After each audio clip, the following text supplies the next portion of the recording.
The president of Eritrea has met with the leaders of both Russia and China as Africa looks to break free from Western colonial interference. Joining us to discuss this and more, we have historian and journalist Thomas Mountain. Thomas, welcome back to the Critical Hour. Good to be back. Well, there's big goings on in Eritrea. We had Eritrea Independence Day just recently, celebrated that, and we had people on to talk about that. And now let's start with Africa. President Afwerki and President Vladimir Putin held extensive discussions in the Kremlin in mid-afternoon hours on enhancement of bilateral ties, as well as on international issues and developments of interest to the two countries. Your thoughts? Well, this is the second time that Eritrean President Isaias Afwerki has had the red carpet rolled out for him. Earlier in May he was in China, whereas Xi Jinping he rolled out the red carpet. And now he's still in Russia as we speak, where Putin rolled out the red carpet for him. And this is interesting because in less than 2 months there's going to be the Russian African Summit. Well, President Isaias will be back in Moscow again. So, this time they're talking about economic and other aid support for Eritrea. But, I think both of these times is very important because, Eritrea is just a little country of 4 million people. And just a brief history here, Eritrea, when colonialism started, when the Italians invaded Eritrea in 1880, Eritrea was the third forested. By the time the last colonialists, the Ethiopians, were driven from the country in 1991, Eritrea was less than 2% forested. So over 95% of their forests were destroyed in 100 years. So, and this is in a semi-arid country where if they get 25 inches of rain a year, that's a good, good rainfall. So, Eritrea started independence in 91 below zero. And they've had to work their way back. They were invaded by Ethiopia in an attempt to recolonize them in 1998. The war lasted into 2000 when the Eritreans pretty much defeated the TPLF regime's invasion in Ethiopia. And Eritrea gets hit with a back-to-back history-breaking two-year droughts. 2003, 2004 never happened before.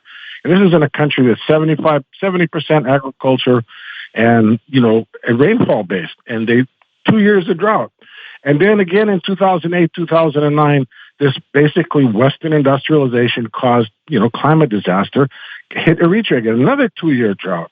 So Eritrea's been getting hammered. And then 2009, the U.S. pushes through sanctions against Eritrea to try to block their development. So Eritrea's been battling U.S. imperialism from way back from World War II. And Eritrea's been, has emerged victorious. And I think that U.S. is gnashing their teeth. And the thing is, one of the reasons I think that Xi Jinping and Vladimir Putin are showcasing Eritrea is that Eritrea is the threat of a good example to U.S. imperialism. Eritrea, I call Eritrea the Cuba of Africa. It's the only country in Africa that came to power through the armed struggle, completely drove their colonialists out of their country, not through any negotiations with Margaret Thatcher or anything else. So, Eritrea has been, just like Cuba in Latin America, is the only country that came to power through the armed struggle, not through Western democracy or negotiations or any of that sort of stuff. So, and on the other hand, Eritrea is also the only country in Africa that refused to fall into the debt trap of the IMF and the World Bank. They've never accepted any loans from the IMF. So, Eritrea is unusual that way. And these are the two ways the U.S. controls Africa, through Western democracy, buy stolen or rigged elections, and through debt bondage, where they control their economies through the IMF. So Eritrea is unusual, to say the least. And I think Putin and Xi Jinping are stressing that. They want the rest of Africa to say, look, you guys don't have to be this way. You can climb out of this cesspool of corruption and dependency that you've been stuck in since so-called independence, and follow the example of Eritrea. Stand on your own 2 feet. Be self-reliant, and we'll help you. We'll support you in this. So, and I think, Isaias Afwerki made it very clear to Vladimir Putin. He said, look, you're a big power. You've got a responsibility to protect Africa from these Western imperialists to the best of your ability. And, Xi Jinping promised that as well. He's, we'll do our best to help you and to protect you from these people.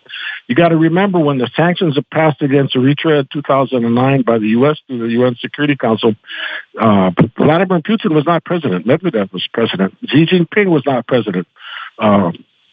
So, they couldn't protect them at the time, Putin and Xi Jinping, just like when Libya was attacked by the NATO. Xi Jinping and Putin were not presidents at the time. So now they said, look, we're going to protect you. We're going to help you develop.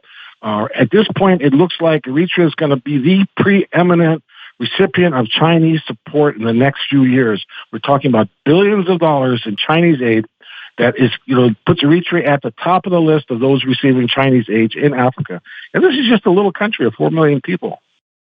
Additionally, as you said, the president of Eritrea had met with the Chinese leader Xi Jinping, and a couple of things. China broke ground on a copper, zinc, and ore mine in Eritrea last year that says will be a joint project. It's financed other projects, including a 500-kilometer road between Eritrea's Massawa and Assab ports. If you could talk about, certainly it's a small country and it has, some, very valuable natural resources. However, additionally to that, the location that it sits right there on the Red Sea, right next to Djibouti, it seems like the United States is more than anything else eyeing Eritrea because it is, fiercely independent, but also the importance of its strategic location. That's true. Right. Eritrea, the Red Sea, especially the Bab al-Mandeb, the Gate of Tears between the Red Sea and the Indian Ocean, is a strategically critical choke point. And it sits right next to Eritrea, with Eritrea on one side, Yemen on the other. So, this is the reason why Eritrea basically the United States gave Eritrea to Ethiopia after the Second World War instead of Eritrea getting independence, because Ethiopia wanted it, and the U.S. wanted Ethiopia to be their policeman on the beat in the Red Sea. So, both China and Russia recognize the fact that this is the major trade partners in the world are Asia and Europe, and most of that trade passes through the Red Sea. And Eritrea sits square right there. I think you're going to see Russian and Chinese involvement in developing Eritrean ports, as well as support for their military, so that they can defend themselves and, defend Chinese and Russian interests in the Red Sea, because the United States historically is they're losing economic clout, so they just have military clout. And the control of the Red Sea is controls the lifeline of the European economy. And so, the United States knows this. So that's one of the reasons why the U.S. is panicking right now. They pretty much lost Ethiopia, though that might be up for grabs. But they know Eritrea's national motto is never kneel down. And they're not going to. And now Eritrea are drawing consistently closer to China and Russia has got the U.S. really scared, because if Russia and China establish a military presence in the Red Sea, that's a threat to the U.S. control of the Red Sea. And the U.S. is, this is something that they know that it's in their national interest, to control the European economy. They have to control the Red Sea, so the shipping lane. So, Eritrea's, China's been much bigger than Russia in investing in Eritrea. Russia's got their hands full in the Ukraine war, but China owns all the mines in Eritrea now, and they're developing the country. They've promised them 14 areas of development, from everything from infrastructure to mining to health to education. So we expect to see Eritrea really starting to make giant strides. This is something President Isaias Afwerki has been dreaming about since Eritrea got independence 30 years ago. And now China's going to go to bat for Eritrea and really help Eritrea become the role model for the rest of Africa, where they're going to see dramatic standard of living improvement. But, this is all going to be done on Eritrea's terms. That's the thing is, even though they're a small country and they're dealing with big powers, Eritrea still says how it's going to be done. And I think that's a very positive sign for the rest of Africa. SPUTnik reports African leaders have recently pointed to the West putting extraordinary pressure on many of the continent's countries to choose sides.